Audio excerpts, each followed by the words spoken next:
president has been in power for 25 days. 25 days. But we made very clear that this war must come to an end. That is not what you heard from the last administration. You know, to me, the last administration said, and I know I'm veering away from a little bit what you asked, but as long as it takes, as much as it takes, that's a bumper sticker. That's not a strategy. At least come up with a strategy to do that. And I see Senator Wicker in the audience, who runs our great Senate Armed Services Committee, and he knows, because when I went to Ukraine last time, I went in front of his committee and I explained, this is the way you have to do it. And the explanation I gave to him was that was a piece of strength. When will we know what the Trump plan is? Well, What's the time frame? We're 25 days. I mean, maybe if you give us within 30 days, we might. Well, he's already called Putin. Yeah, he's called Putin. So. Well, that's pretty good considering that Biden didn't call Putin for 3 years. Okay, and the fact of the matter, the way you like it or not, you have to talk to adversaries and friends as well. You know, when you think about it, it was. You know, I had a great Secretary of Defense, General Mattis, once say, I may not like this son of a bitch, but I got to talk to him. Well, the fact of the matter is that's there. But I think don't put on the problems of the last 3 years, which was accepted on us when we've been there for 25 years. Go back and look at it. We're going to take another question. So we have a number of hands there, right here. Maria Ionova, member of the Parliament, Ukrainian Parliament, European Solidarity. Dear General Kalak, just for your information that the Russian aggression has been started in 2014. 16,000 Ukrainians have been killed by Russian army. And that is why before 2022. And that is why, of course, we really thanks for all the support you have done. But don't make Putin great again, because we see what is going on when in such messages detoxing Putin and detoxing North Korea, Iran, and all other authoritarian regime. So please make democracy great again. And here we are together with Europeans can make it together. Because we are fighting for 11 years and we are ready to fight further together with Europeans and together with you. That is why my question is, your strategy is to stop the war or to win the war? Thank you. And can I just... Go ahead. Well, I think the question is, what does winning look like? And I think you have to ask that yourselves. That's a question. That's a Ukrainian question, because you're fighting for your survival. By the way, let's be totally honest about it. So the Ukrainians have fought valiantly. What you have done, the sacrifice you've made is incredible. And I've been to Ukraine, and I've been pretty far east and seen Izum and places like that, and I know what you've done and what you've gone through. And I think it's one of those, but the first thing you've got to do is, like I said to somebody earlier today, it's like when you're treating a casualty in war as a soldier, the first thing you do is you stop the bleeding, and then you treat for shock. But the first thing you've got to do is stop the bleeding, because you cannot sustain levels like this. And that doesn't mean you don't, you make it a steel porcupine or make it the Sparta of Middle Europe, whatever it's going to be. And that should be well thought through. But I think part of the question is, if you keep fighting, or do you want to set, this is it for the long term, we want to do it. I remember going back to Konrad Adenauer, who was the first chancellor of Germany. He wanted to unify Germany. Without question he did. But he looked over the long term, and he said, maybe this is what we look like. When you look at the Baltic states, which were subjugated by the Soviet Union after World War II, the United States never recognized that. It was called the Wells Doctrine. And we said, you can occupy the land, but we as the United States, we do not acknowledge the fact that this is your territory at all. So this is one of those when saying, okay, this is part of the process. We have to figure out, what does it look like? If you're thinking about victory in World War II terms, of signing a peace treaty on the deck of the USS Missouri in Tokyo Harbor, that is probably not going to happen. But you have to look at it a little bit differently and for the long term. And that's what we want to do. We want to send the message that aggression is not acceptable, and that the freedom and sovereignty of a nation is acceptable, and that's what we want. And those are the hard questions we have to ask. We have to address it. We can't run from it. But we also cannot be, I believe, from the west and from the east or north and the south, we cannot be Pollyannish about it. You cannot hope for it. Okay? Hope's not a method. It doesn't work. So the reality is, where do you get to? And part of it is we want to make sure that there's a sovereign, stable, successful state of Ukraine. That's the big one. And we obviously, that is done through stopping Russian aggression. We understand that. But the final details of that are something that has to be worked out, will be worked out. And one of the people who have to do that is your president, President Zelensky, and in getting them together, whether you like it or not. Adversaries have to talk. We have to move on to the next question. We have many. Here you go. One for you. Thank you. Bob Dane from the Klingendahl Institute. General, you're being asked quite a lot of questions. Thank you for interacting Go with to us. somebody else is quite all right. Much appreciated. Now, I have a question as a military man, because the ceasefire is going to be incredibly difficult. We know from the previous ceasefires, the Minsk agreements, I used to work for the OSCE, that was violated almost every single day for a period of 8 years. And this line of contact is much longer. And as a military man, you know well that the complexity of these weapon systems, artillery, drones. Do you have some idea already on what will be needed even to monitor and enforce such a ceasefire? And what happens if it's violated? And I would just Thank you very much. Yeah, and I would like to also add to that. You know, you have, first of all, what security guarantees is the United States willing to provide to Ukraine? And there's a bit of a dilemma here, because you have on the one hand Zelensky saying that if you're not willing to provide security guarantees and the EU can't fill the gap, then he wants an army of 1.5 million. They have about, I think, 800,000 right now. And Putin, that's an absolute no-go for him. How are you going to handle that in any sort of negotiation to get them the guarantees that they need to secure some sort of lasting peace? Well, one of them is, I kind of alluded to it, and I'll go back to it. But the first is, to be very candid with you, I do not speak for the President of the United States. The President of the United States speaks for himself, okay? And I will not say that this is a decision of the United States.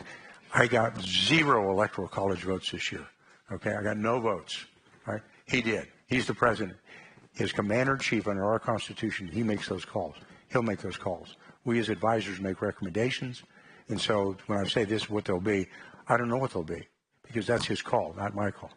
When it comes to violations, that's what I made to earlier, is this is when I say you have to take a measure. And historically, if you do it, you're good. How do you respond to a violation or a ceasefire? We have proven that. Donald Trump has proven that.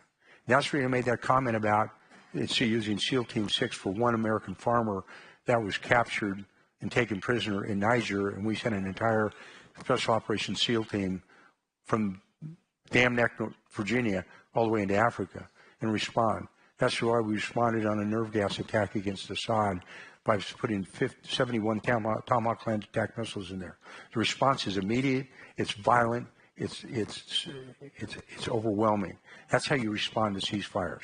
You don't respond to ceasefires by going, gee, that's okay, okay? And the measure of the man, and I've seen it happen in 4 years, is a willingness, the willingness to use force, because that's a key part of deterrence. Because what you're asking about is, on a violation of a ceasefire, is how do you establish deterrence? You can have all the capability in the world that you want, but if you don't have the will to do that and the will to execute, then it means absolutely nothing. And ceasefires mean nothing. Okay, we're going to take another question. Yeah. I just want to make this point on behalf of Ukraine. We have a shared responsibility, because it was us as allies that encouraged Ukraine to give up their nuclear weapons, and I know that there is a discussion in Ukraine that had they not done that, they would not be in this situation. The truth is, when you look around the world in different conflict zones, there are different security guarantees. The United States effectively has security guarantees with Japan, with South Korea. There's Article 5 with Israel. There are different security arrangements. This is a long border. There is drone capability, which we learn from, that can provide some of that guarantee. But in the end, what I think we'll be thinking about, and I know we're thinking about, is what does Russia fear? What stops them breaching the guarantee? And that is the detail. That is an alliance we're getting into. And of course, Ukraine will want that guarantee. And even if they were to be admitted to NATO, there is a path. They would need those guarantees even before that irreversible pathway that we set out back in September. Okay. I'd just like to explain, because we're also streaming this on YouTube Live, why the General is getting so many questions from the audience. Here at the Munich Security Conference, we've heard a lot from the Americans, but this has actually been the only conversation that a member of the current administration is engaging in, both in a panel setting and also taking questions from the audience. So that's why this conversation has been dominated in that way. There's one more question here, and then this is the final question. Thank you very much. Pavel Popescu from Romania. General Kellogg. I remember, definitely, yeah. I remember the meeting we had 3 years ago when we're discussing about these topics. First Trump administration, President Trump said lots of things which Europe didn't like. Lots. He said lots of things that Europe didn't like in the first administration. And he was right. We like it or not, he was right a lot about a lot of things we had to do right. We have to acknowledge that. Second Trump administration, we leave it now. We see the same style, we see the same type of requests, but we see something that we've seen these days here. It's an elephant in the room. We see parallel with the same request like in the first Trump administration, some direct and non-direct signs in supporting right extreme parties in Europe, which, by the way, are voting in our parliaments against the defense spending. In my country, the presidential candidate, and I was the head of the National Security and Defense Committee, voting for the $6.5 billion spend of F-35s to defend my country first, and because of our strategic partnership. In my country, a candidate spoke against that contract, addressing people that this is a very bad thing to spend money on F-35s for our defense. My question is, how will you deal with this kind of narrative while you will try to convince Europe? And I agree, we should be convinced we should do more about that. And I'm a big fan of that. But how will you address this challenge while supporting the voices which got the vote because they don't want to spend money on defense? Well, Thank you very much. I think it's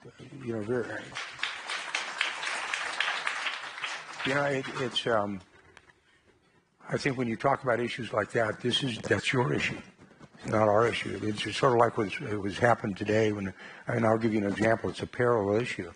When I was asked about Ukrainian elections today, I said, they said, that's the issue for the Ukrainian people. The same issue, that's the reason why, as a democracy, you get a chance to vote about it. And it's one of those things where I think there's a cautionary note that one of our founders of our Constitution, Benjamin Franklin, was asked a question when he came out of our Constitutional Convention. He said, Mr. Franklin, what have you given it? What have you given us? And his response was, a republic, if you can keep it. So I think this is one of those, that's a question that you need to ask yourselves internally to every one of your nations. That's not a question you should ask the United States. Everybody's can chip in on the side. They do. We will. You will. But this is one that I think you have to answer yourself, not to me.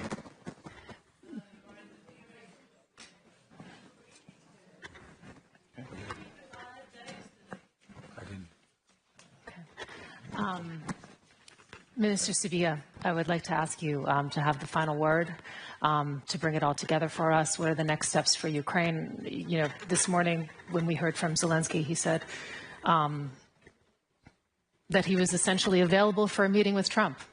He was asking for it emphatically. What comes next in the next days and months for you? So first, I would like to confirm that David has a right to speak on behalf of Ukraine, definitely. And you deserve this right. So once again, unity and strength. We do really have a chance to end this war this year by demonstrating strength, by implementing concept which was also announced by President Trump, peace through strength. We have clear understanding how we could proceed with this. We need support of the United States. We need to coordinate our efforts. and probably to predict, to prevent such a situation when we were not aware about something about us. Nothing about Ukraine without Ukraine. We will never accept any initiative which was elaborated without us. We could not expect easy How would your non-acceptance scenarios. look? We know how to resist. You see, we prove this at the battlefield also. So we do really believe that we could get new dynamics in our peace efforts. And we are ready for this. Okay, thank you so much, everyone, for joining us for Peace Through Strength, the plan for Ukraine. This has been a conflict zone from the Munich Security Conference. Thank you so much for your time.